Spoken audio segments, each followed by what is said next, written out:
Amerika Serikat, di US atau di Australia, ada yang namanya pekerja di sektor pekerja kerah biru, blue collar workers. Nah, itu dibangun dari trade skills-nya. Nah, seperti itu. Jadi sama Ausbildung itu terdiri dari 70% praktik, 30% belajar teori di sekolah. Oke, terima kasih Kak Nathan. Dan kalau begitu nih, aku lanjut lagi nih ke Kak Joan. Kira-kira persiapannya tuh bagaimana? Dokumen yang diperlukan tuh apa aja? Sama tadi kan ada pertanyaan tuh dari teman kita, cara membuat motivation letter yang baik tuh gak bagaimana? Itu kan juga merupakan salah satu dokumen yang penting untuk apply ke Ausbildung. Boleh tolong dijelasin, Kak? Oke, untuk dokumen yang dibutuhkan itu sebenarnya berbeda-beda, bukan berbeda-beda sih, lebih kayak kita harus tetap pantau website dari kedutaan karena pada saat aku dulu apply di tahun 2022 itu dokumen yang aku perlukan itu tidak ada yang namanya apostil atau anerkennung atau juga beberapa dokumen lainnya yang aku baru dengar baru-baru ini. Tapi mungkin untuk tahun sekarang udah ada ya, udah baru. Jadi kita memang kayaknya harus selalu mantau website dari kedutaan. Nanti websitenya bisa aku letakin di chat, di kolom chat ya. Terus untuk membuat motivation letter yang bagus juga angka lebih baiknya memang kita sangat suka dengan pekerjaan yang kita mau ambil jurusannya. Jadi memang menunjukkan bahwa kita tuh sangat apa ya, sangat tertarik, sangat ingin mengikuti programnya dengan sungguh-sungguh gitu. Jadi memang berdasarkan diri sendiri aja sih gitu dan tidak bertele-tele. Oke, terima kasih Kak Joan. Dan kalau Kak Nathan nih, kira-kira bagaimana cara membuat motivation letter yang baik agar bisa diterima di pekerjaannya, Kak? Kalau buat saya sendiri, motivation letter yang baik itu adalah penjelasan tentang profilnya kalian, backgroundnya kalian, kenapa milih pekerjaan tersebut nih ya kan, karena passion-nya kan berbeda-beda, itu harus dijelasin. Lalu yang terpenting itu apa yang bisa kalian lihat dari negara Jerman atau dari perusahaan kalian, apa sih yang bisa kalian demi kebaikannya kalian nih, manfaatnya seperti apa dari Ausbildung ini buat kalian itu apa, itu harus dijelaskan. Kalau bisa juga mungkin sedikit tentang eh, kayak kalian tuh jago di mana sama kekurangan kalian di mana. Kelebihan dan kekurangan kalian itu juga mungkin bisa di-include di motivation letter, tapi benar kayak Kak Joanna bilang, jangan dibuat lalu bertele-tele. Jadi dibuat sestruktural mungkin lah. Seperti itu.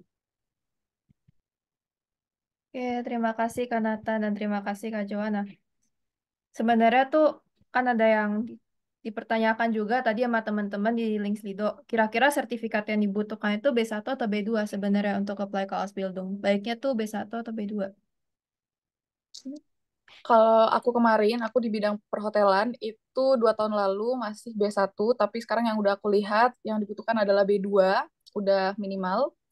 Karena memang bahasa yang dibutuhkan memang lumayan sulit ya, maksudnya kayak lebih lebih detail juga sekarang kurikulum untuk perhotelan pelajarannya. Jadi minimal B2 untuk perhotelan. Kalau mungkin teknik bisa dijelaskan oleh Kanata. Jadi untuk teknik sama standarisasinya kita diminta B2. Itu udah syarat ketentuan umum dan itu juga biasanya tergantung dari yang pemberi kerja. Biasanya juga mostly rata-rata B2. Oke, terima kasih Kak Nathan. Nah, kira-kira kan Kak Joan Ausbildungnya di bidang perhotelan ya Kak, sama Kak Nathan di industri mekaniker. Boleh tolong dijelasin kira-kira perbedaannya tuh apa? Boleh mungkin dijelaskan juga dengan sistem sekolah di masing-masing Ausbildung dan jam kerjanya tuh bagaimana? Jam kerjanya tuh bagaimana? Oke, aku bisa mulai. Kalau di perhotelan itu, kalau di tempat aku juga, jadi memang untuk sekolahnya itu tergantung dari sekolah, tergantung dari ketentuan tempat kerja ataupun juga dari Bundesland atau negara bagian. Kalau di tempat aku di Kota Magdeburg itu sekolahnya sistemnya dengan 2 hari sekolah per minggu dan 3 hari kerja per minggunya. Jadi totalnya 5 hari lalu 2 harinya libur. Jadi seperti itu terus. Karena ada juga yang nantinya dia kayak sistem blok, kayak 1 minggu sekolah atau 2 minggu sekolah lalu habis itu kerja gitu. Jadi beda-beda sistemnya tergantung Bundesland atau negara bagiannya. Terus untuk kerjanya, seperti yang tadi aku bilang, aku 3 hari kerja dalam 1 minggu. Maksudnya kerja adalah berarti aku pergi ke hotel, karena aku kerja di hotel, dan itu aku akan di rolling di banyak sekali bagian. Misalnya ada front dan back office, ada dapur, ada restoran, veranstaltung atau acara, ada housekeeping dan ada bar juga gitu. Jadi diputar terus selama 3 tahun. Terus ya kalau jam kerjanya itu 8,5 jam per hari. Jadi kalau si sekolah tadi itu kan 2 hari itu juga dihitung sebagai jam kerja, jadi totalnya memang 5 hari per minggu atau bisa dibilang 40 jam per minggu. Seperti itu. Oke, boleh Kak Nathan tolong dijelaskan sistem sekolah Kak Nathan bagaimana?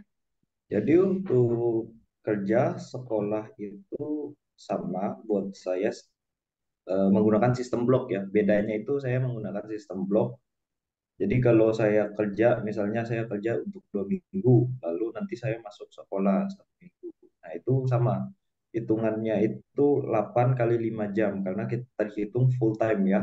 Ausbildung itu terhitung pekerja full time, jadi 8 kali 5 itu 40 jam per minggu kita bekerja ataupun sekolah. Nah, tapi untuk saya sendiri di industri mechanical itu ada tambahan lagi nih. Jadi nggak cuman sekolah teori, nggak cuman prakteknya di pabrik, tetapi saya juga ditambahin sama perusahaan saya yaitu untuk lergang. Lergang itu kayak bisa dibilang extensive course untuk pembelajaran lebih dalam lagi untuk skill prakteknya, karena kalau kita bekerja di pabrik itu biasanya kita bangun komponen-komponen mesin. Tapi kalau untuk di praktek di lergang itu kita lebih belajar tentang cara mengoperasikan mesin, kayak misalnya mesin bubut. Saya nggak tahu bahasa Indonesianya, soalnya ada dua jenis di sini.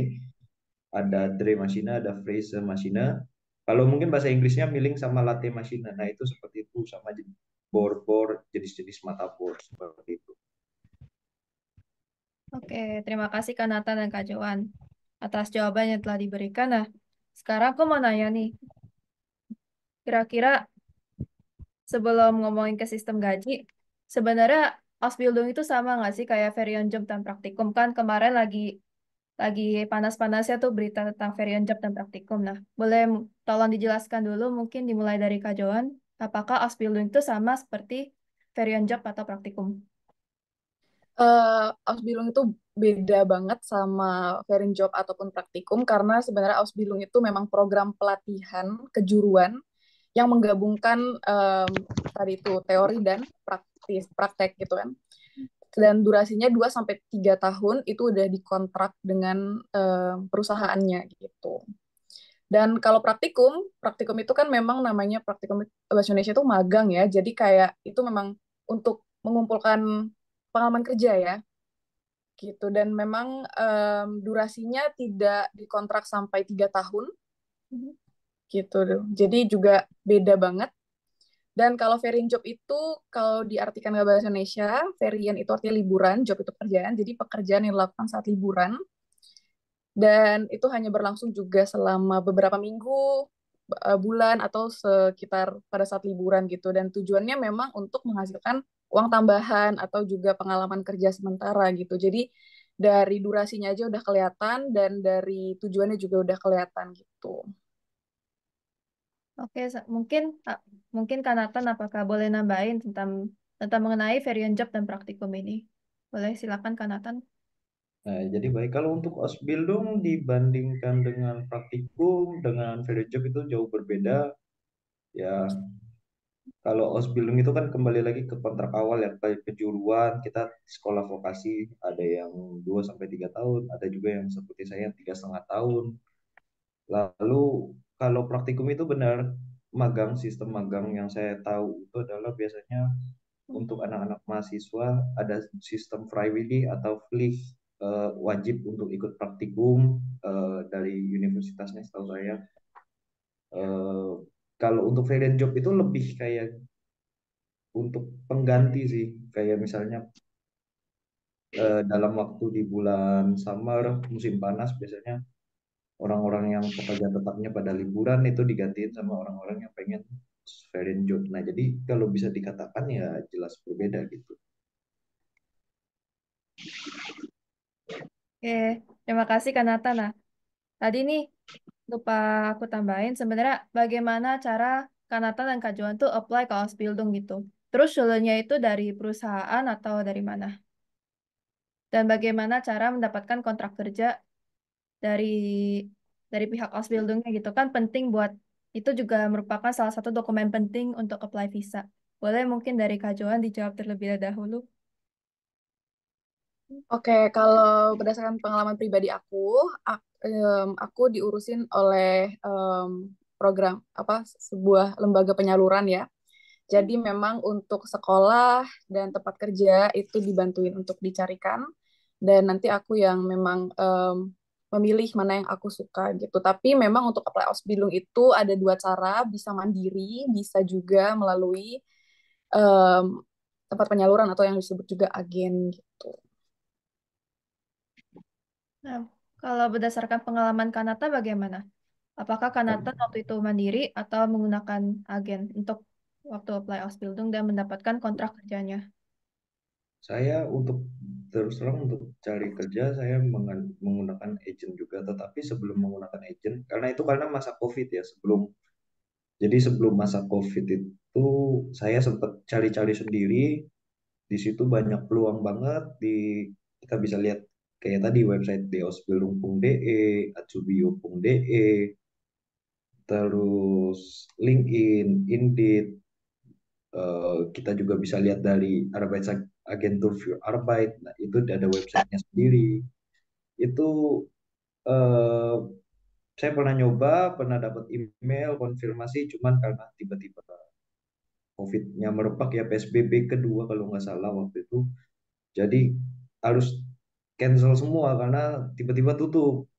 Nah, saat saya mau berangkat lagi, ya, ya saya daripada menunggu lama lagi, saya coba kontak salah satu agent, akhirnya bisa berangkat gitu. Cuman saya memang pernah coba untuk daftar sendiri gitu.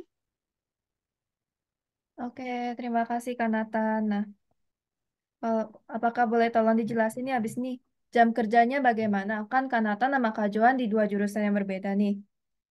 Apakah jam kerjanya sama? Kayak mulai dari pagi terus selesai siang ada atau ada yang mulai siang terus selesai malam? Oke, mungkin boleh tolong tolong dijawab dulu nih pertanyaannya oleh Kak Johan.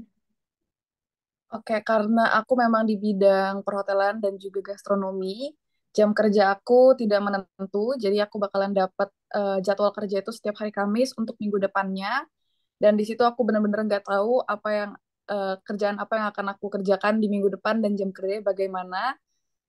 Untuk jam kerjanya sebenarnya tergantung dari Abteilung ataupun bisa dibilang divisi kerjanya. Contoh kalau misalnya front atau back office berarti ada shift pagi dan shift siang, di mana itu mulainya mungkin jam 6 sampai jam 2 siang atau jam 2 siang sampai jam 10 malam. Tapi sekarang ini misalnya contoh aku lagi di bagian bar dan bagian veranstaltung atau acara, habis ini aku harus kerja jam 4 sore atau jam 5 sore sampai jam 2 pagi, jam 3 pagi mungkin aku baru bisa pulang ke rumah gitu. Jadi memang beda-beda tergantung aku lagi ditempatkan di mana gitu. Mungkin nanti kalau misalnya aku lagi di bagian perkantoran, aku masuknya seperti jam kantor, aku dapat weekend selalu libur gitu. Kalau sekarang ini aku hanya dapat weekend libur itu sekali dalam sebulan. Oke, oke terima kasih Johan. Nah, kalau Kak Nathan apakah boleh bantu jawab Kak? Kayak sistem kerja Kak Nathan gimana? Oke, jadi untuk sistem kerja saya karena saya industri mechanical itu punya jam yang tetap.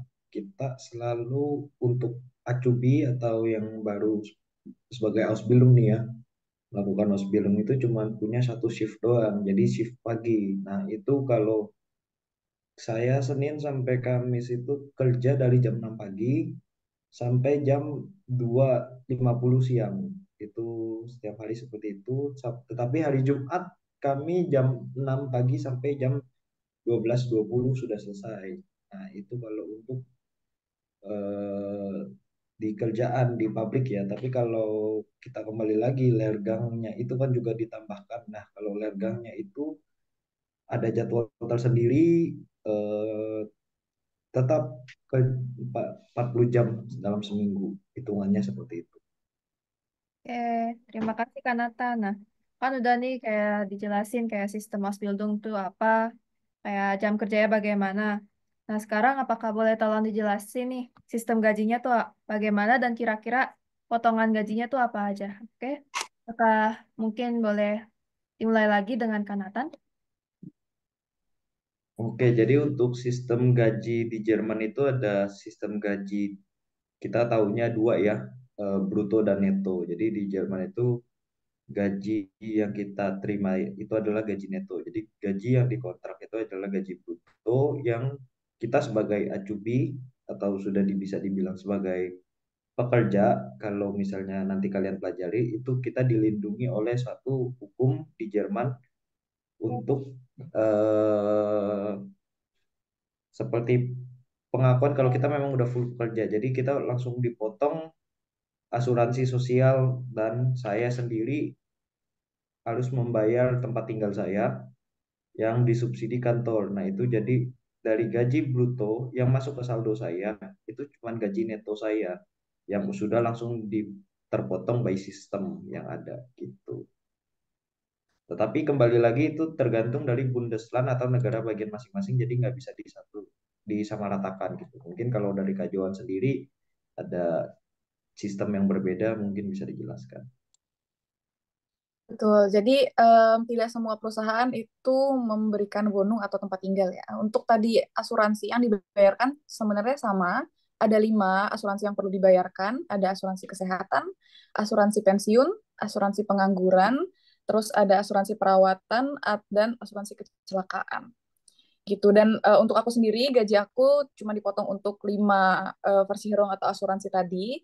Kalau untuk gunung atau rumah itu aku bayar sendiri karena perusahaan aku tidak menyediakan tempat tinggal untuk para acubinya gitu. Jadi aku kemarin sempat difasilitasi 2 bulan untuk tinggal di hotel sambil mencari-cari tempat tinggal. Tapi setelah itu aku harus keluar dari hotel dan tinggal sendiri gitu. Oke, terima kasih Kak Joan. Nah, kan tadi udah nih kayak penjelasan Ausbildung tuh apa secara umum dan sistem gajinya tuh bagaimana. Nah, sekarang nih aku mau lebih ke pengalaman pribadi dari masing-masing narasumber. Nah, kira-kira suka dukanya menjadi seorang Auszubildende di Jerman tuh apa ya? Mungkin boleh tolong jawab dulu nih pengalamannya Kak Nathan. Oke, jadi apa sih suka dukanya ya? Sukanya banyak, kadang juga ada dukanya. Terus terang, ya nggak menutup kemungkinan karena kita kan juga ngerantau ya ke negara orang lain, pasti ada dukanya. Tapi kalau untuk sukanya saya belajar banyak hal banget karena memang saya punya passion di bidang teknik itu udah cukup lama. Sebelum saya berangkat ke Jerman sendiri, saya sempat ikut magang, ikut bekerja di salah satu bengkel ternama di Surabaya. Itu saya kerja sebagai mekanik mobil, tetapi pas masuk ke Jerman, saya masuk industri mekanik. Jelas-jelas itu jauh berbeda, bertolak belakang. Mobil sama kita yang bangun komponen buat mesin. Mesinnya itu kita bangun mesin pembersih botol kaca secara skala besar. Nah, itu yang membuat saya kaget.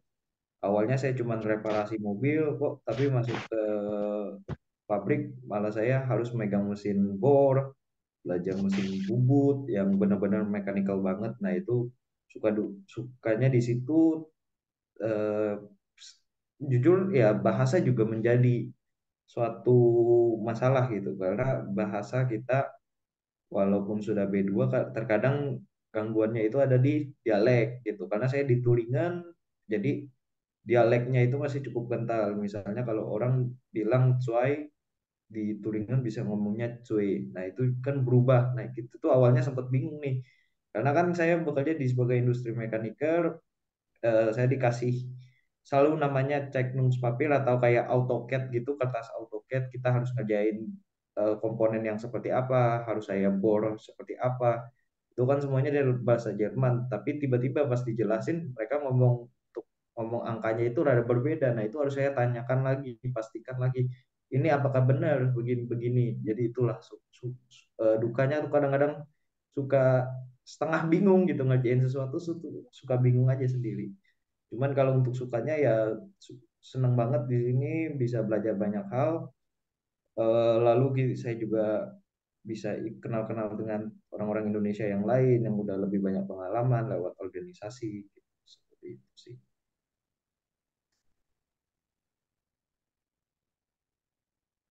Oke, terima kasih Kak Nathan atas pengalaman yang telah diberikan. Nah, sekarang apakah Kak Johan boleh tolong share nih sedikit pengalamannya nih suka duka menjadi seorang Auszubildende di Jerman tuh gimana? Kalau dari aku sendiri, sukanya sama, banyak juga ya. Jadi kayak aku benar-benar belajar banyak di bidang gastronomi dan perhotelan karena yang kita pelajari benar-benar detail banget di setiap bidangnya. Terus aku ngerasa juga dari jadi Atsubi itu pendapatannya kan juga stabil, jadi juga cukup apa ya, cukup oke lah untuk menghidupi diri sendiri di sini. Dan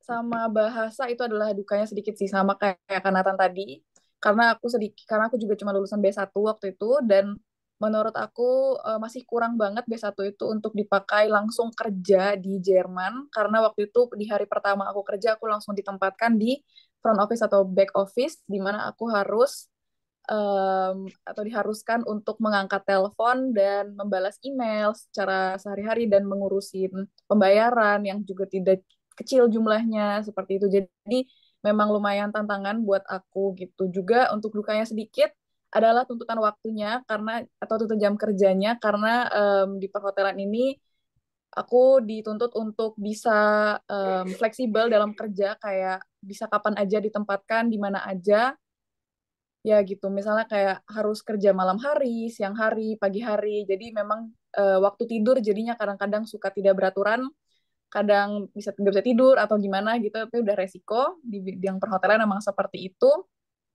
Juga apa ya kalau dukanya lagi paling ya em, ya itu aja sih bahasa dan jam kerja aja sih gitu.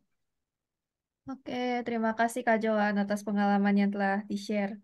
Nah, kira-kira nih, kan seorang Auszubildende itu kan harus pandai nih mengatur waktu antara kerja dan sekolah.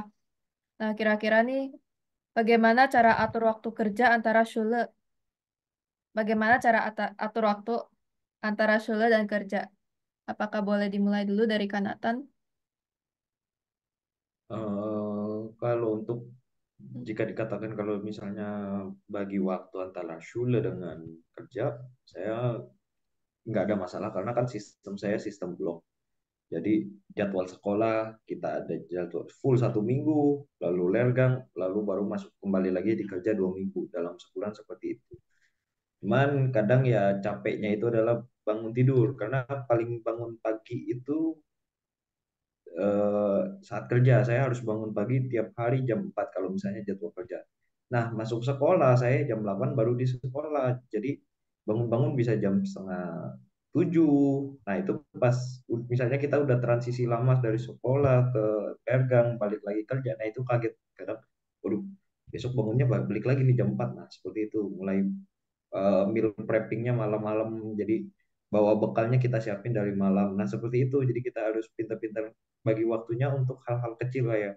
Supaya kalian nggak sampai ketinggalan kereta, tram atau misalnya transportasi publik yang lain gitu kan di sini. Lalu juga jangan sampai kayak nggak bawa bekal atau ketinggalan buku gitu.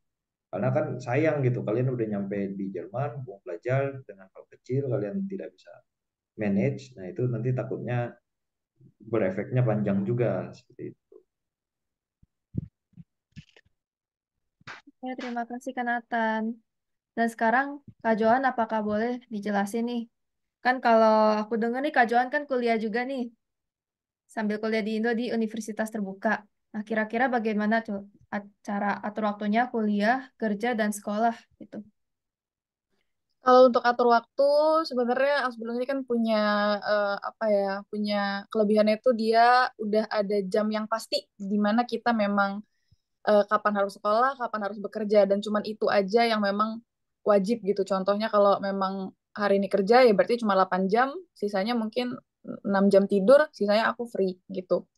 Atau juga kalau sekolah, sekolah itu juga satu harinya tuh nggak nyampe 8 jam kok. Dia satu harinya tuh cuma 5 sampai 6 jam aja. Sisanya juga aku free. Nah, di waktu free itu aku manfaatkan untuk kuliah atau untuk apa namanya, untuk mengerjakan tugas-tugas dari univ dan juga untuk melakukan kegiatan lainnya seperti itu. Jadi aku bagi waktunya lumayan oke sih di situ karena memang setelah kalau misalnya di Asbun tuh kita soalnya kalau aku ya di bidang perhotelan tuh setelah kerja atau setelah sekolah tuh biasanya nggak ada PR dan juga nggak ada tugas yang harus dikerjakan jadi nggak perlu belajar lagi di rumah. Biasanya kalau belajar itu memang kalau saat udah mau ujian gitu.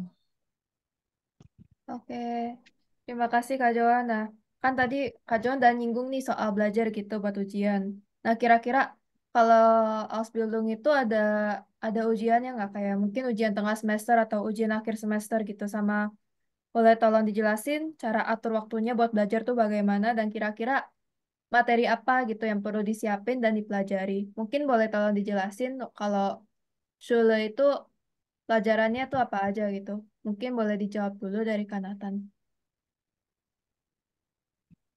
Ya, jadi untuk Ausbildung sendiri itu kita ada 2 kali ujian kompetensi.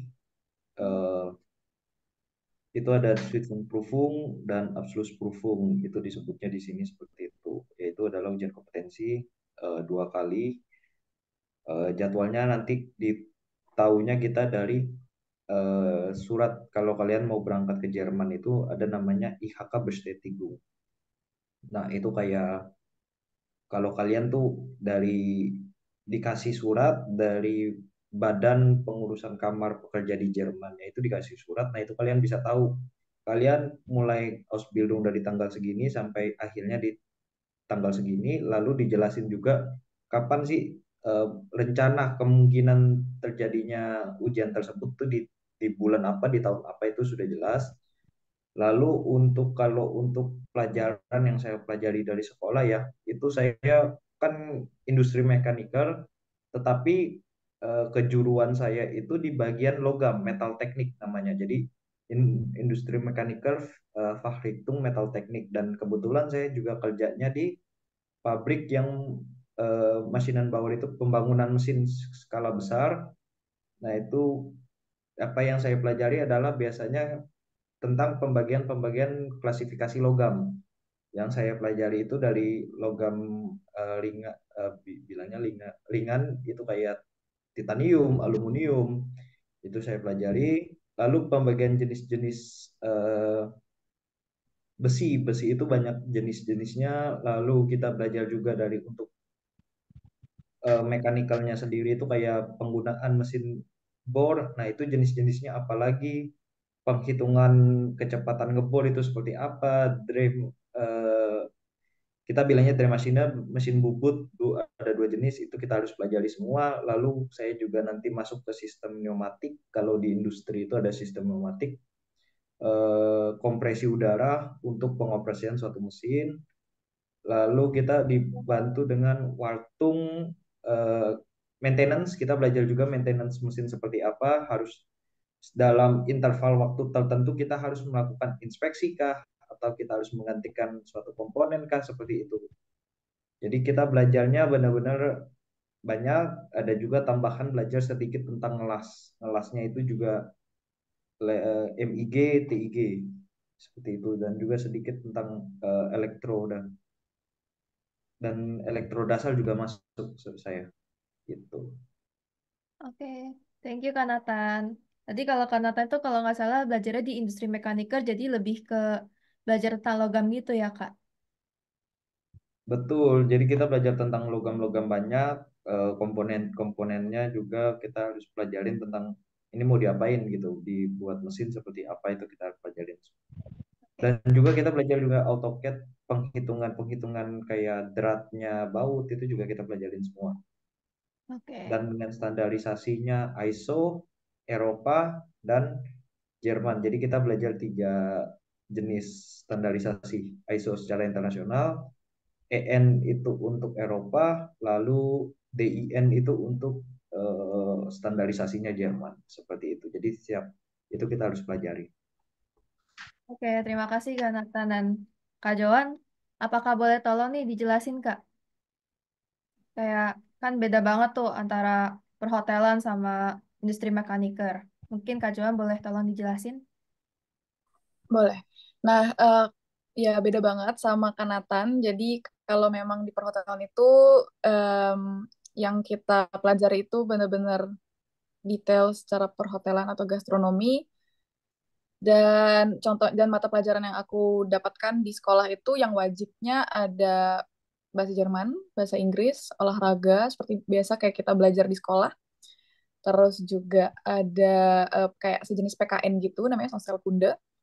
Tapi untuk mata pelajaran wajibnya yang untuk perhotelannya itu benar-benar kita mempelajari teori, secara teori apa yang harus dilakukan di dapur, di front office, bagaimana cara menghitung apa namanya harga kamar hotel itu kenapa bisa harganya 100 euro per malam seperti itu. Jadi memang kita belajar ke teorinya aja gitu. Dan tadi kan kita juga udah bahas tentang ujian ya.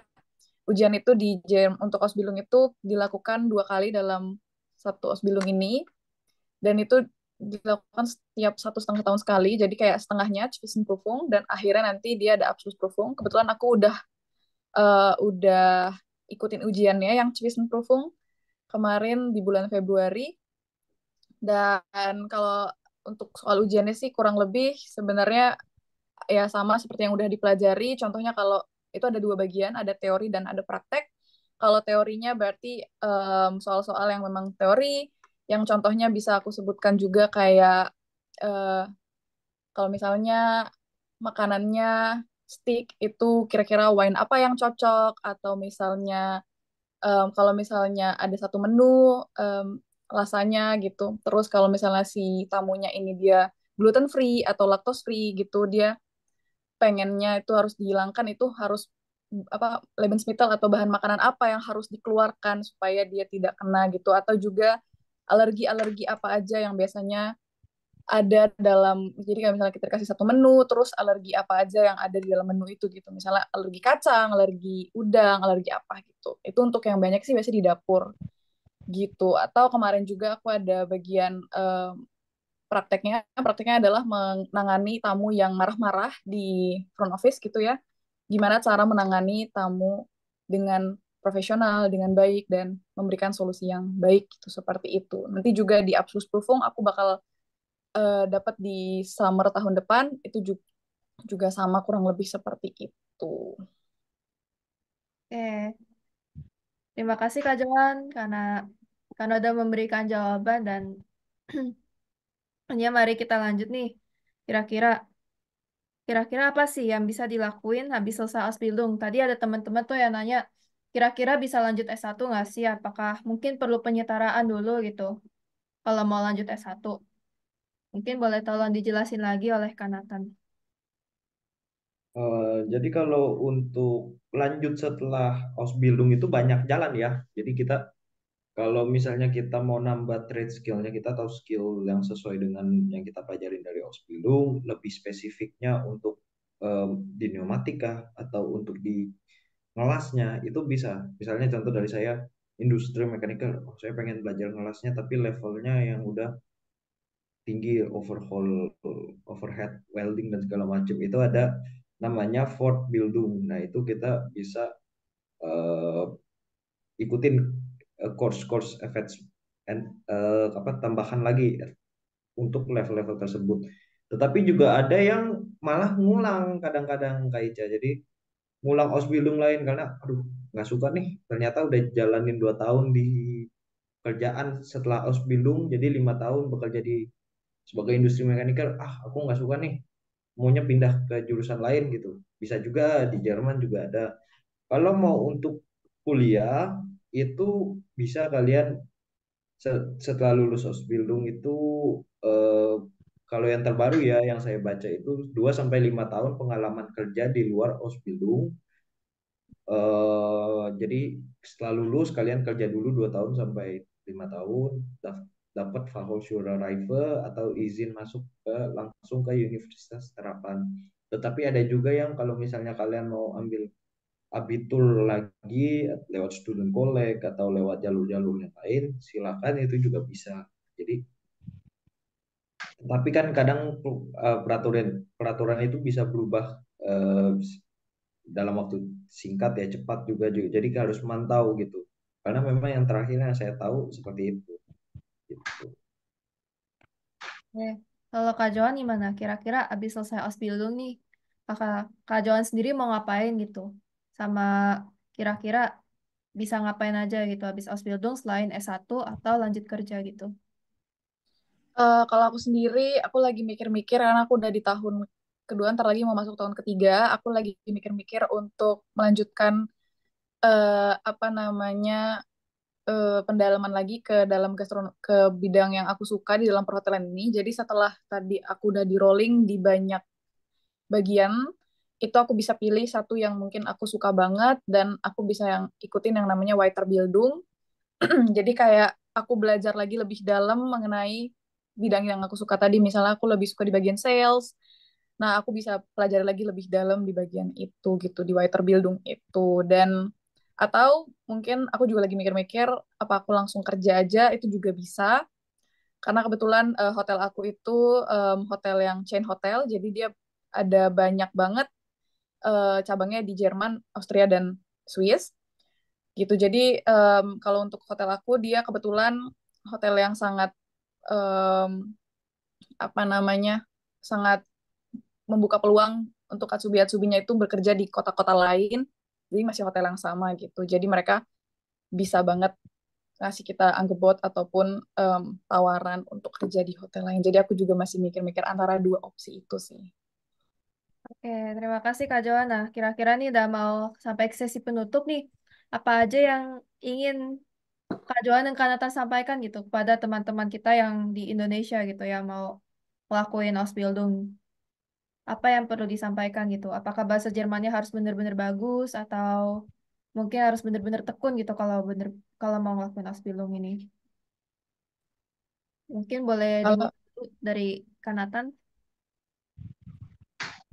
Jadi kalau untuk mau berangkat itu apa sih? Bahasa kah atau yang lain-lainnya gitu? Kalau buat saya nggak usah ngomong bahasa dulu, nggak usah ngomong masalah nilai dulu, tetapi punya prinsip dan mentalitas kalau emang kalian pengen berangkat, pengen nyampe di Jerman, karena nggak gampang kita merantau ke kota lain aja susah, apalagi kita merantau ke negara lain yang jauh banget dari negara kita gitu kan, Indonesia. Kalian udah nyampe di sini, saya belum lagi cerita dikit. Waktu saya pertama kali turun di Frankfurt itu pesawat di landing, saya mikir ini saya ini ngapain coba sampai segini jauhnya harus nyampe di Jerman gitu.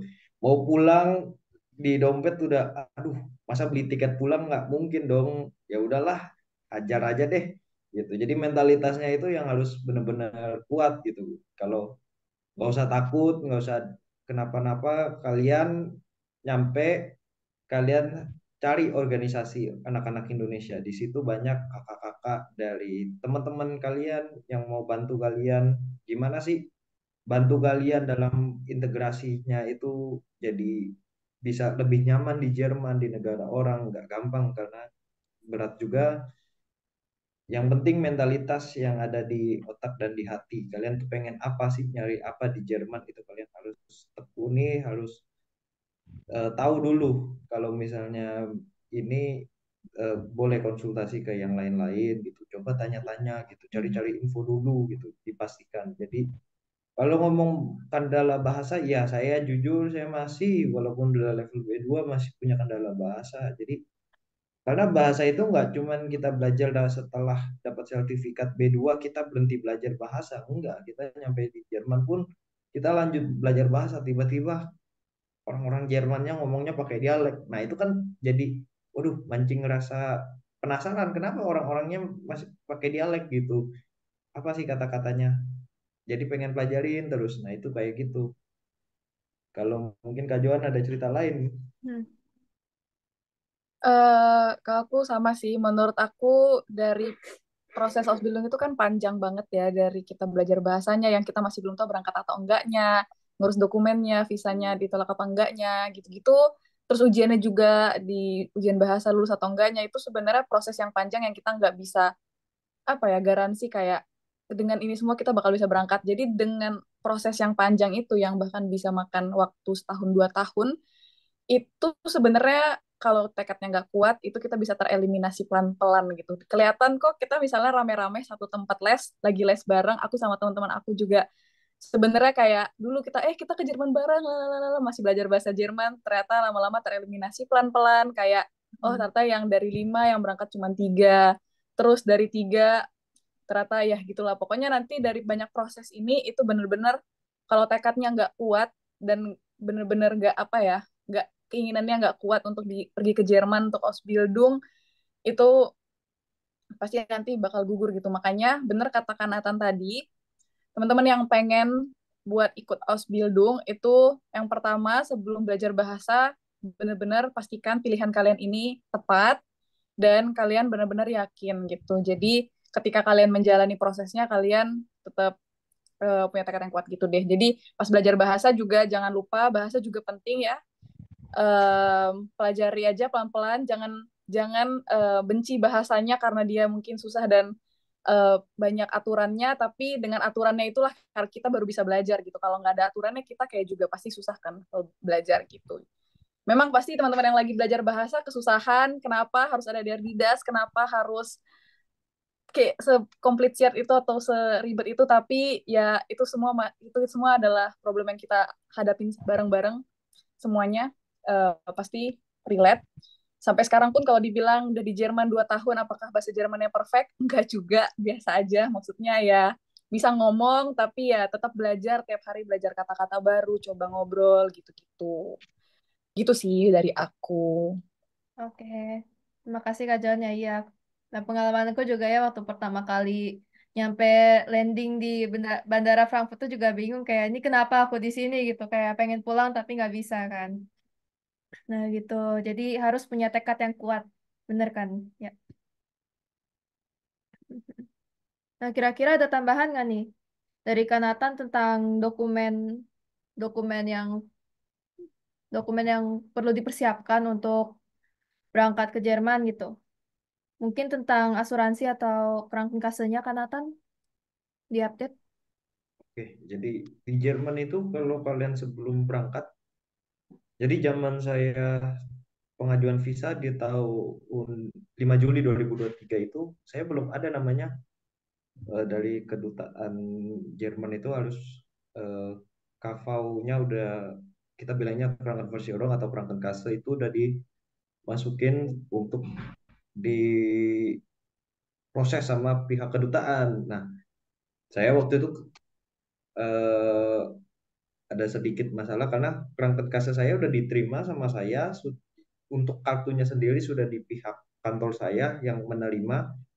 Nah, sekarang baru di-include di yang terbaru saya lihat dari kedutaan Jerman itu sudah ada syaratnya harus seperti apa, itu ada tambahan di perangkat kase. Jadi kalian yang kalau mau berangkat ke Jerman pastikan tanyakan kepada pemberi kerja kalian ini Krankenkase siapakah yang urus dari sana atau kita yang daftar sendiri tapi nanti diprosesnya di sana sama kantor seperti apa itu kalian harus tanyakan gitu. Kenapa? Karena ini sekarang sudah menjadi dokumen penting gitu. Apalagi kalian nanti mau Ausbildung. Ausbildung itu kita tahu sendiri yang Kak Johan jelaskan tadi itu ada 5, ada Krankenkasse, Krankenversicherung jadi 5 asuransi sosial penting di Jerman itu Krankenversicherung, asuransi kesehatan, asuransi keperawatan, asuransi pensiun yang nanti kalian saat kalian udah dapat nomor pajak kalian itu baru kalian dapat Lalu eh, masuknya juga di pengangguran atau Arbeitsversicherung. Jadi kalau Arbeitslosversicherung, jadi itu untuk pengangguran. Jadi kalau misalnya kalian kehilangan kerja, mungkin karena ada kecelakaan kerja atau apa, itu kalian dibantu dari pengangguran ditambah dengan kesehatan. Nah, yang paling penting itu kesehatan yang harus diurus gitu. Jadi kalian harus pastikan gitu kalau sebelum berangkat tanyakan ke pihak pe- eh, pemberi kerja atau via agent ya mungkin kalau misalnya lewat agent gitu. Tetapi kalau saya sarankan langsung ke pemberi kerja gitu. Seperti itu. Oke, terima kasih Kak Nathan atas pengalaman yang telah Sama-sama. di-share. Nah, sekarang sebelum sebelum kita tutup acara webinar ini, mungkin ada beberapa pertanyaan nih yang tadi ada di link Slido. Kalau Kak, kalau hanya B1, kira-kira masih ada kesempatan untuk dipanggil interviewnya nggak? Apakah ada pengalaman mungkin dari teman-teman narasumber yang menggunakan sertifikat B1? Aku kemarin pakai B1, kalau waktu itu sih aku masih bisa, masih dapat interview. Dan juga sebenarnya B1-nya dilihat juga sih nilainya, kayak apa namanya, si perusahaannya juga pengen tahu.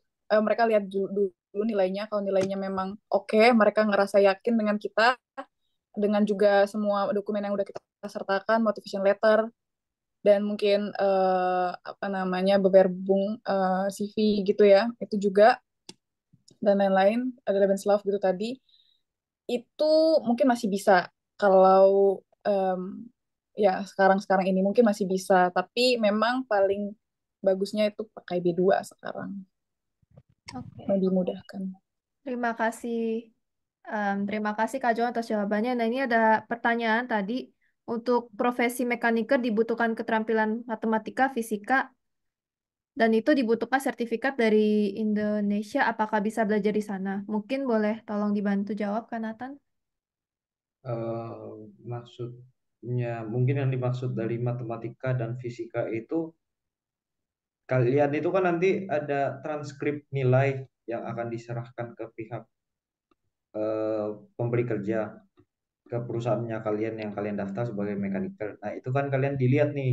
eh, jadi nggak cuma translate ijazah tapi transkrip nilai dengan standarisasi Jerman. Nah, seperti itu biasanya dari semester kedua SMA kelas 1 sampai SMA kelas 3. Jadi 5 semester. Cuman saya nyiapin waktu itu 6 semester. Jadi full selama SMA saya siapin serta dengan sertifikat USBN saya yang udah ditranslate, yang udah ditranskrip juga sesuai standarisasi penilaian pendidikan Jerman. Nah, itu saya kirimkan, dilihat. Nah, kalau untuk mekanikal sendiri, terus terang saya waktu itu juga dapat tambahan sertifikat magang dari salah satu bengkel yang pernah saya kerja di Surabaya itu yang ternama. Nah, itu membantu juga nih kalian kalau misalnya kalian udah tahu kalian udah pernah kumpulin sertifikat apa sesuai kompetensi apa, kalian boleh kalian translate atau transkrip juga kalau misalnya ada sistem penilaiannya ke pihak penerjemah gitu. Itu sangat membantu juga seperti itu.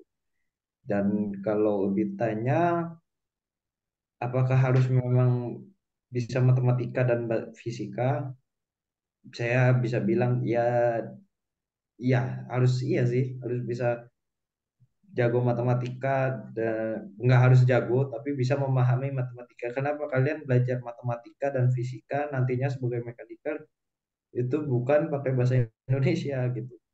Eh, Walaupun tetap rumus matematika itu sama, cuman kalian nanti bahasa pengantar pembelajaran di kelasnya itu pakai bahasa Jerman. Jadi harus setidaknya pahami apa konsep-konsep yang pengen dijelaskan di sekolah itu. Seperti itu sih.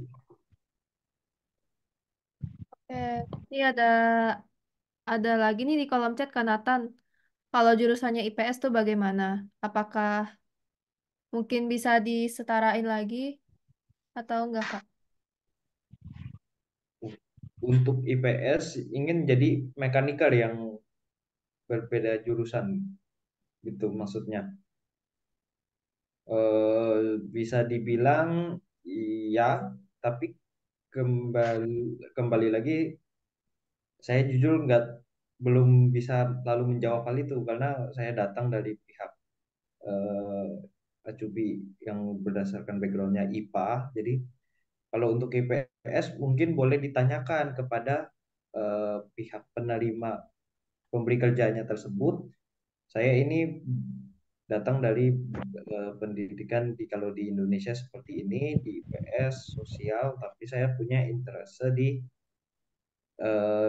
teknik. Tapi kalian boleh coba kalau memang kalian IPS, tetapi kalau kalian di luar sana senang nih ngotak-ngatik motor kalian contohnya atau ngotak-ngatik hal-hal elektro di rumah. Kan kalian punya kemampuan tangannya nih, handwork-nya kalian. Nah, itu kalian bisa pakai gitu. Bisa ditanyakan. Tetapi kalau kembali lagi sistemnya kan dia mintanya buta fisikanya harus bagus. Sedangkan ya itu di PS itu kan tidak ada pelajaran fisika. Nah, itu yang harus ditanyakan gitu. Saya belum bisa jawab karena ini kayak sudah aturannya harus coba ditanya ke kedutaan ataupun pemberi kerja atau pihak-pihak yang bersangkutan gitu. Saya nggak bisa berani jawab gitu. Takutnya malah jadi memberikan spekulasi yang oke, anak IPS bisa industri. Lebih baik dicoba dipastikan dulu informasinya sudah ada baru ditanyakan lagi lebih mendalam seperti itu. Jadi Oke, mohon maaf kalau mungkin tidak lalu bisa banyak jawab di bagian hal ini. oke, mungkin mungkin bisa lebih dipastikan lagi ke kedutaan dan perusahaannya masing-masing ya, gitu ya, Kak Nathan. Betul, itu karena biasanya tergantung kembali lagi ya kebijakan perusahaan, kebijakan dari pihak kayak imigrasian di Jerman seperti apa. Nah itu berbeda-beda. Jadi kita juga nggak bisa sama ratakan gitu. Oke, terima kasih Kak Nathan. Namun, Kak Johan nih, ada pertanyaan lagi dari teman-teman. Untuk calon peserta Ausbildung, udah lulus S1. Oke, nih Kak Johan, kalau peserta Ausbildung yang udah lulus S1, apakah masih bisa daftar dan transkrip nilainya tuh apa perlu transkrip nilai SMA atau transkrip nilai kuliah gitu? Hmm, kayaknya kalau misalnya jurusannya sesuai sama gitu ya, mungkin bisa pakai yang kuliah aja. Tapi kalau misalnya enggak, kayaknya SMA aja deh. Tapi aku juga kurang bisa pastiin lagi karena aku kesini kemarin pakai yang SMA karena aku waktu itu belum lulus S1 gitu. Sekarang juga belum sih. Oke, mungkin Kak Nathan bisa bantu jawab. Setahu saya ya, itu pakai kuliah gitu karena Ini kuliah. tergantung pendidikan terakhirnya apa gitu buat dilakukan. Setahu saya, cuman harus dipastikan lagi. Soalnya ada beberapa orang yang saya kenal, ada satu di dekat Hannover di Goslar dan satu di teman turingan saya juga pakainya kuliah.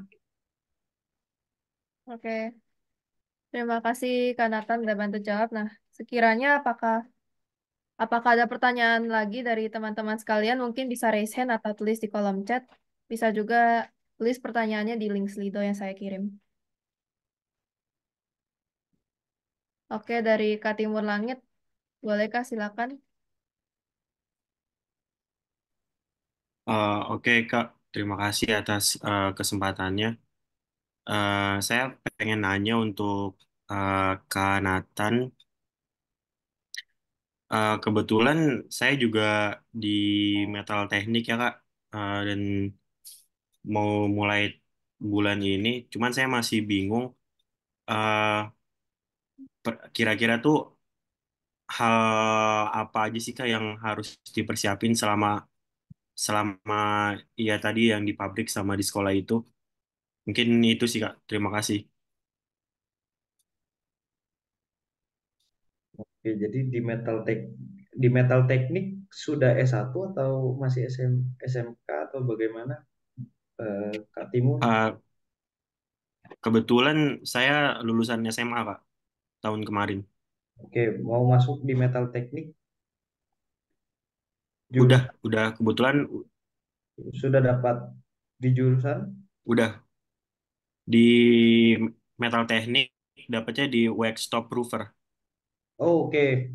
Jadi kayak nge apa kayak kamu itu nge-proof eh, material-material yang dipakai. Jadi entah kalau misalnya di sini ada Hohlegelte atau Hohlegelte Stahl atau Legelte eh, Legelte Stahl atau Gus Eisen. Nah, itu kamu yang provennya, tapi kalau untuk di pabrik dengan di sekolah, sekolah kamu yang dicari juga, maksudnya dicariin sama sudah didaftarkan gitu, include dengan pihak pabriknya gitu, jadi diurusin seperti itu.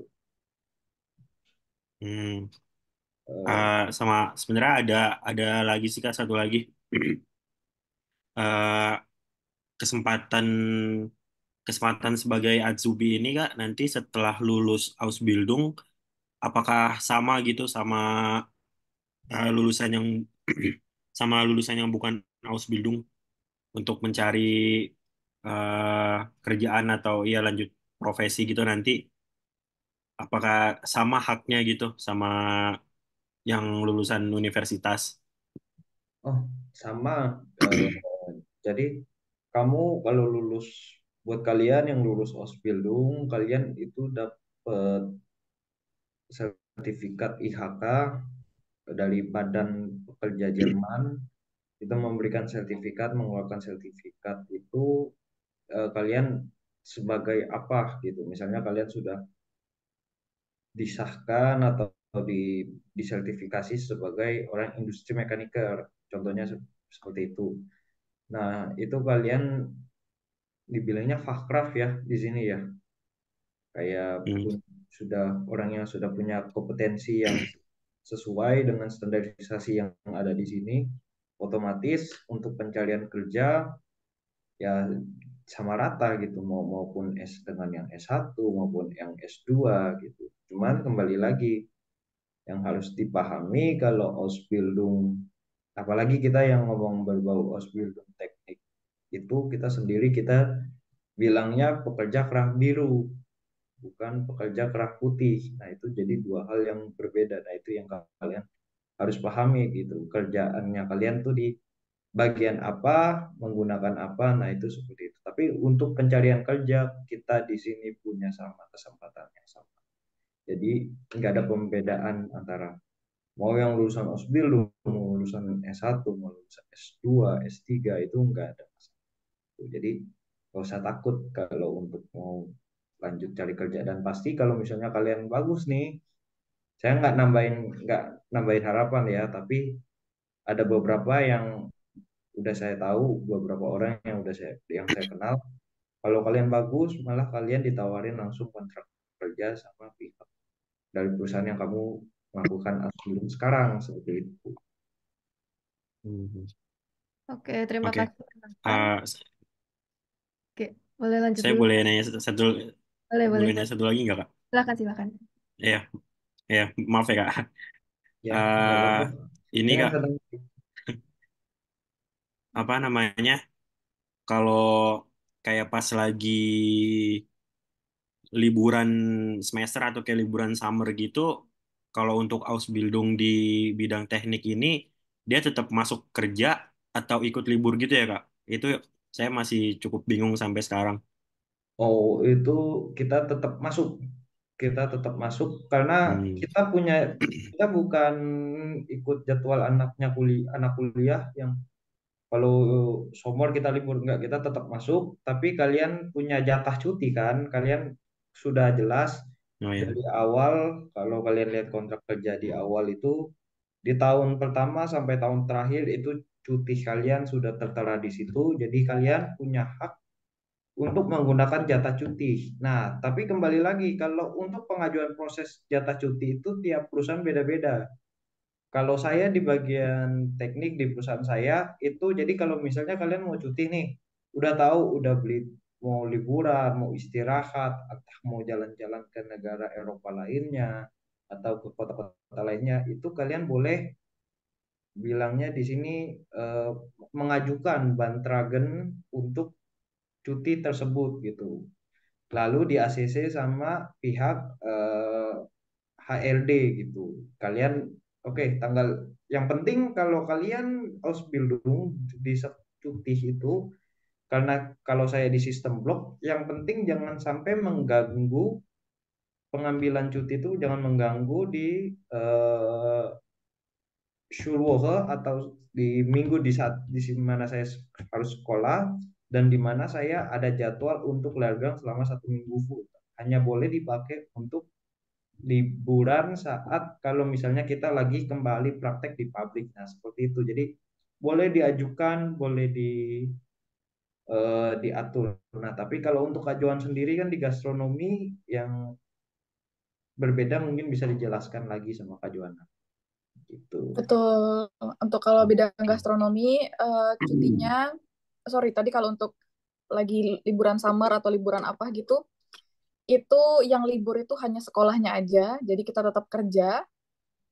Jadi kerjanya malah jadinya tadi misalnya 2 hari sekolah, 3 hari kerja, sekarang kerja jadi full time, 5 hari nonstop dalam seminggu gitu. Terus untuk cutinya, untuk di bagian gastronomi atau perhotelan itu aku harus ajukan dari tahun sebelumnya. Jadi misalnya nih tahun 2024 untuk urlaub ataupun cuti udah aku apply dari 2023 November atau Oktober kemarin gitu. Jadi aku udah harus rencanakan dari H-1 tahun apa aja yang kira-kira akan aku lakukan di tahun ini gitu. Jadi dan karena juga sekolah aku tuh 2 hari per minggu, jadi kan aku juga nggak bisa ngambil cuti kapan aja. Aku harus nunggu pas lagi eh varian apa tadi lagi liburan summer gitu. Jadi baru bisa ambil itu. Seperti itu sih. Oke, oke. Makasih Kak informasinya. Dengan senang hati.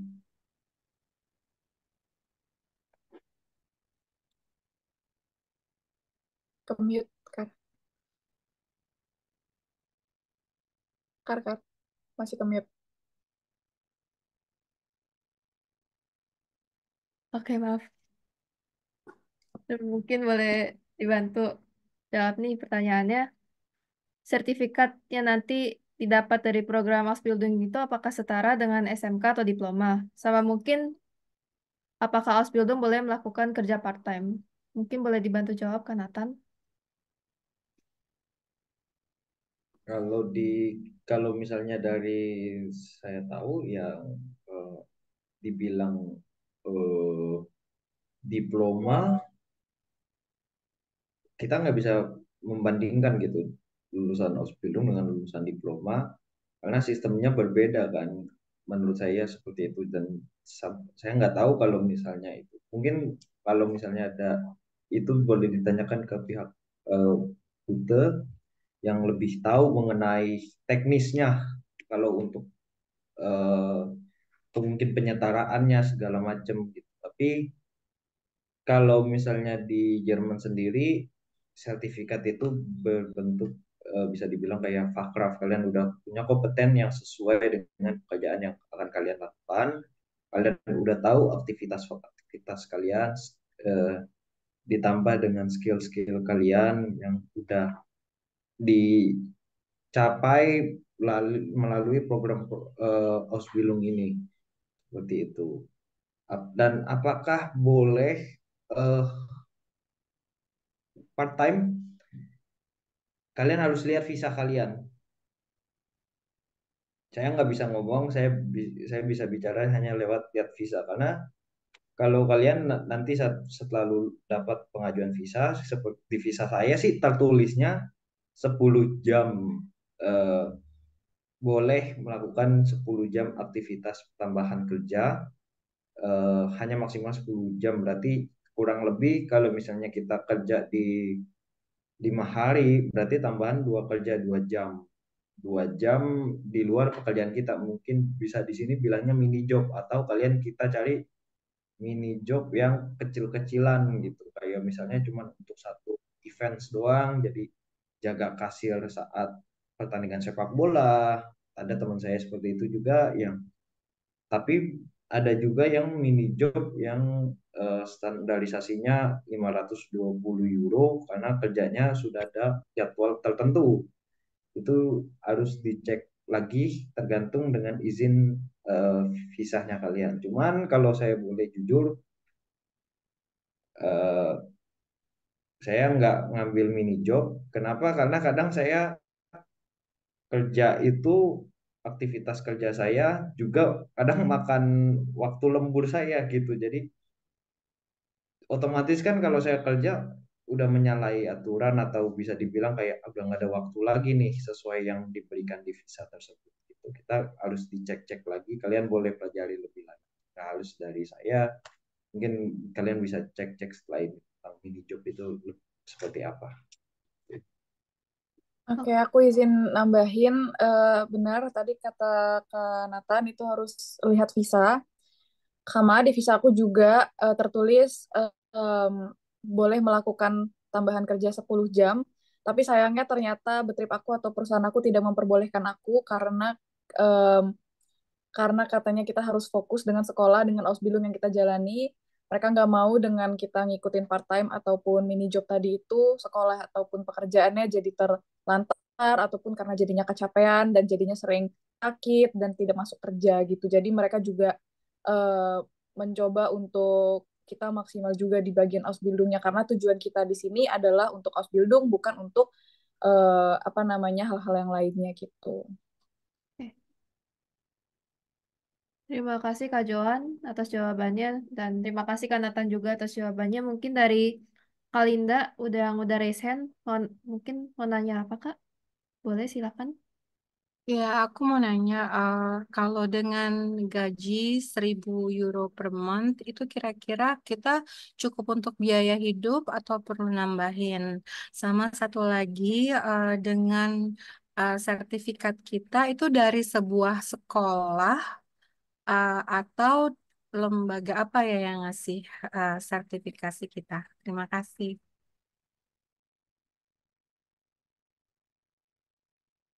Aku izin jawab.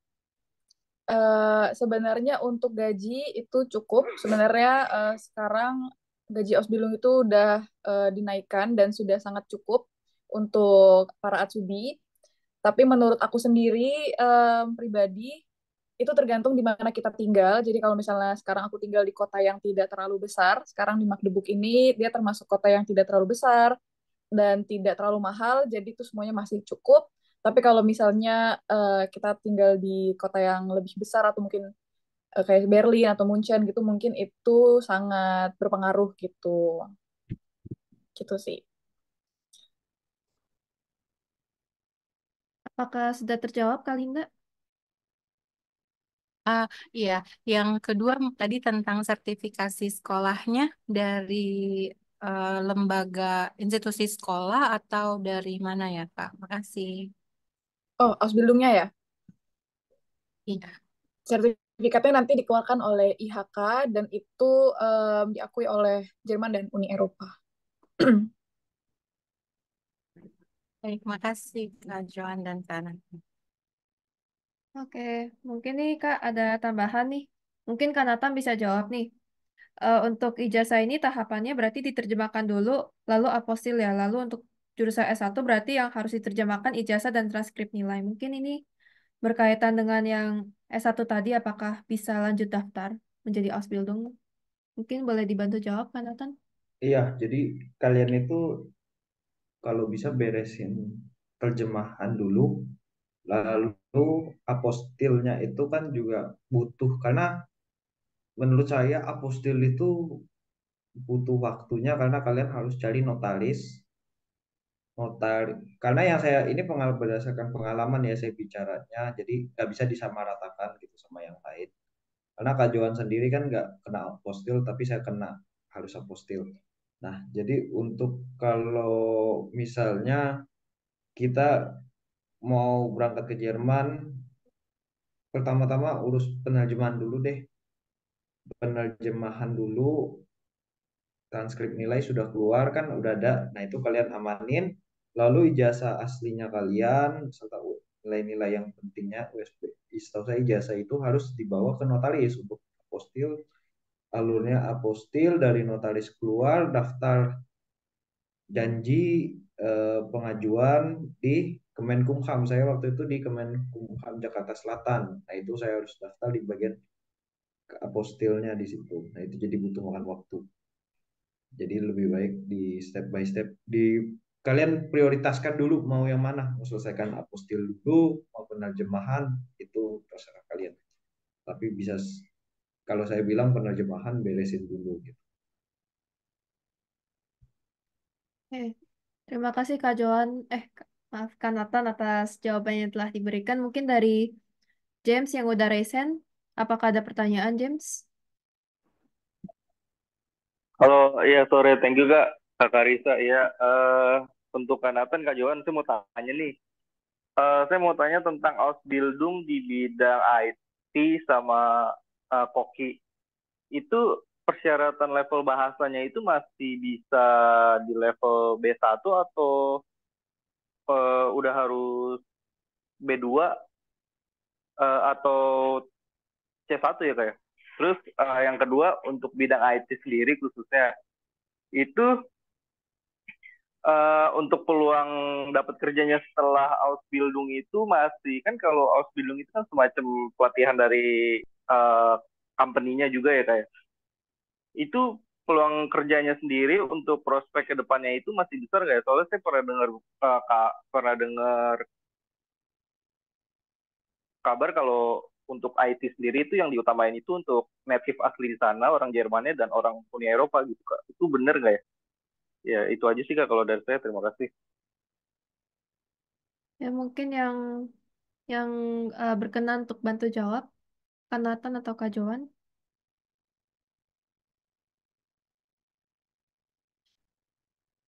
Oke, jadi kalau untuk syarat bahasa ya seperti tadi Kak Joana udah bilang, saya juga udah bilang itu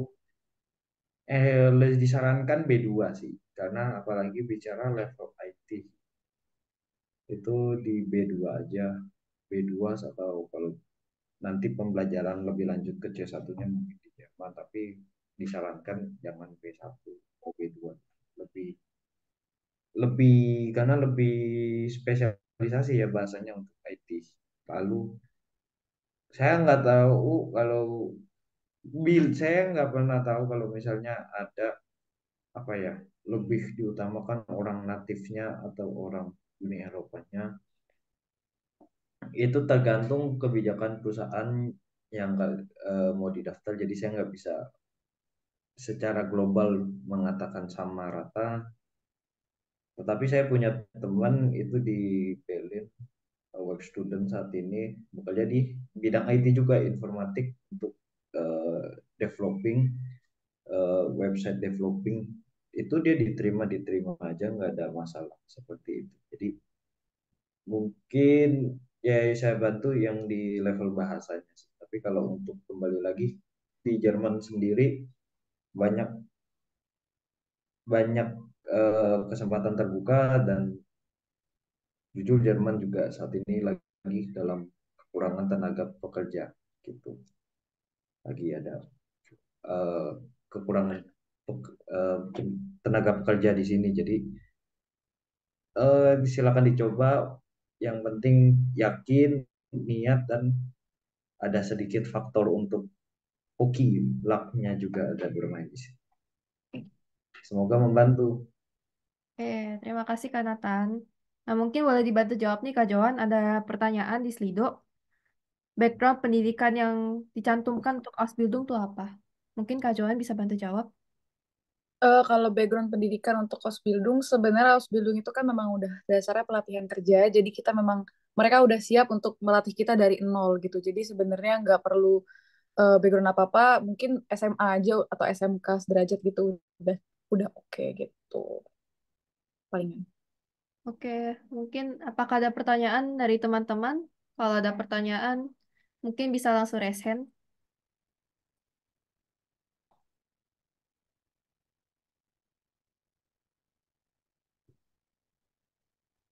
Oke, kalau nggak ada, mungkin bisa langsung saya tutup sesi webinar ini. Kalau ada pertanyaan lebih lanjut, mungkin boleh ditulis ke Instagramnya di chat. Mungkin bisa japri. Kak Joan dan Kak Nathan, kalau berkenan. Oke.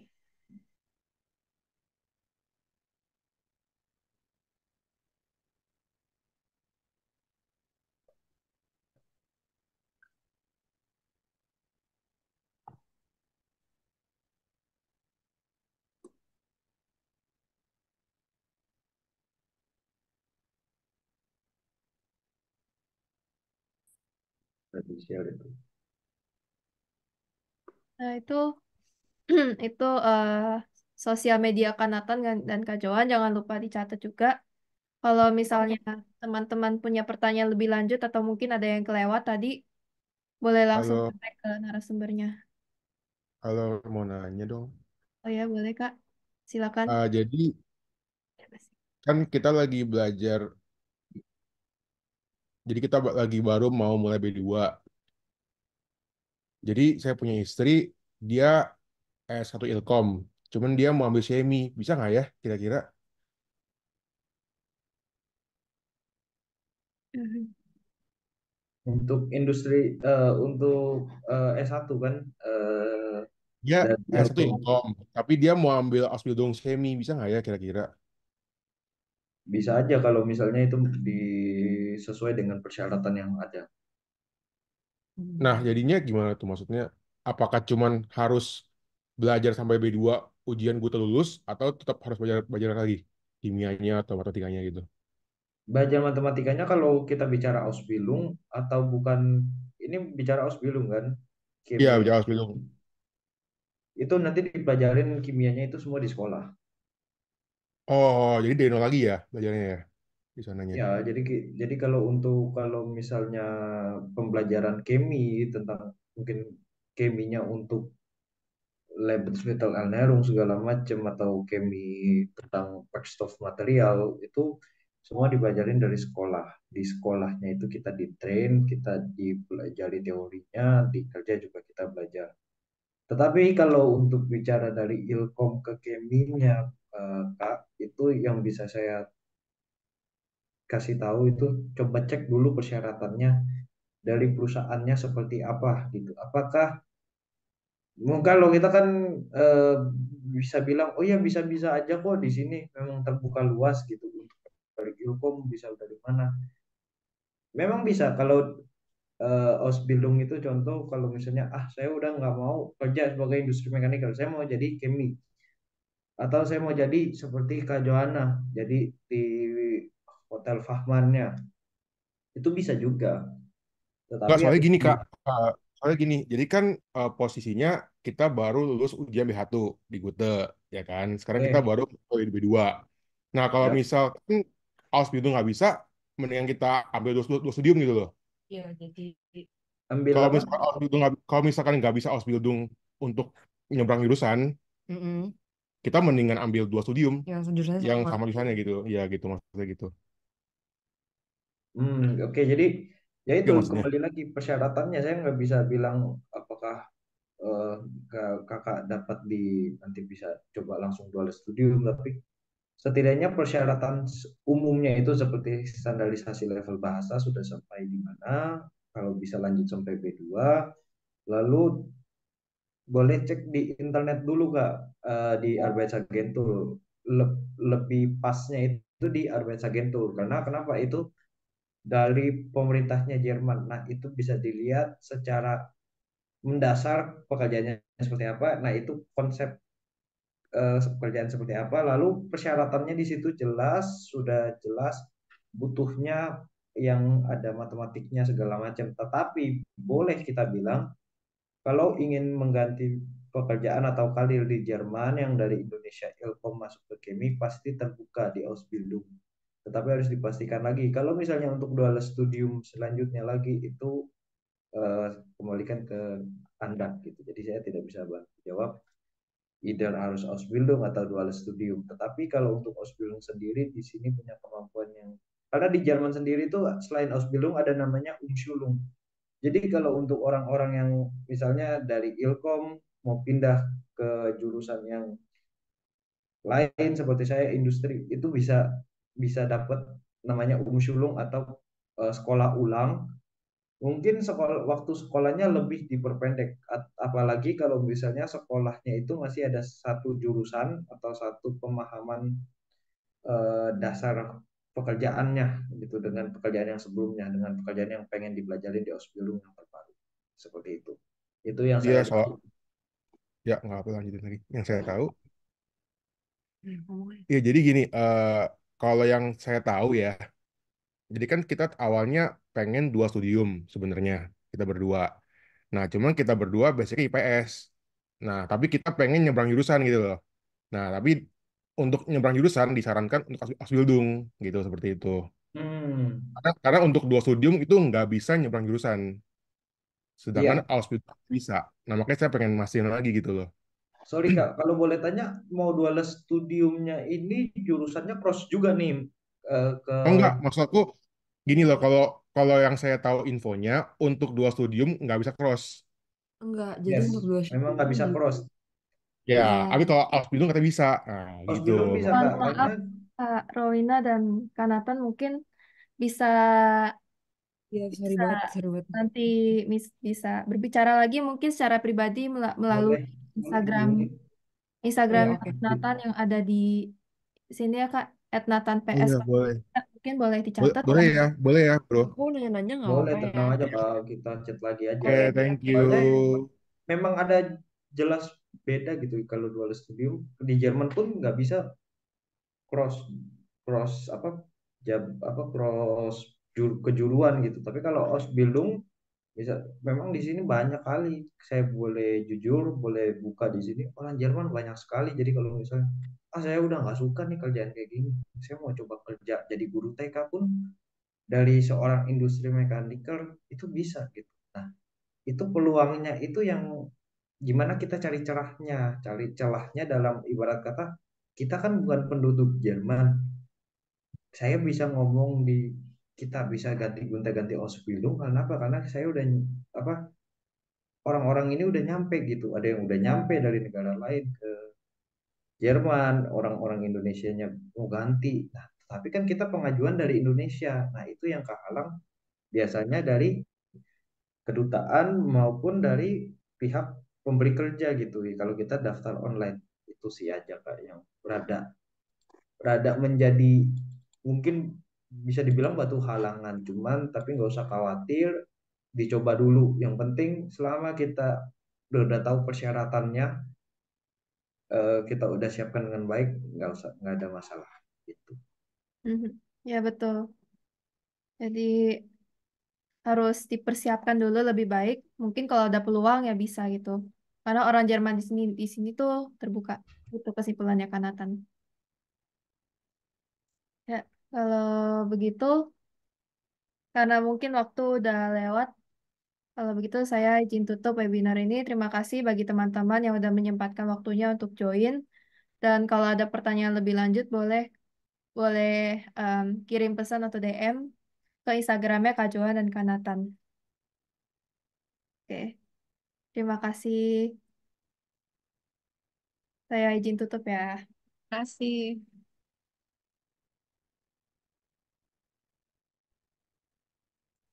Terima kasih semuanya. Thank you. Terima kasih, Kak.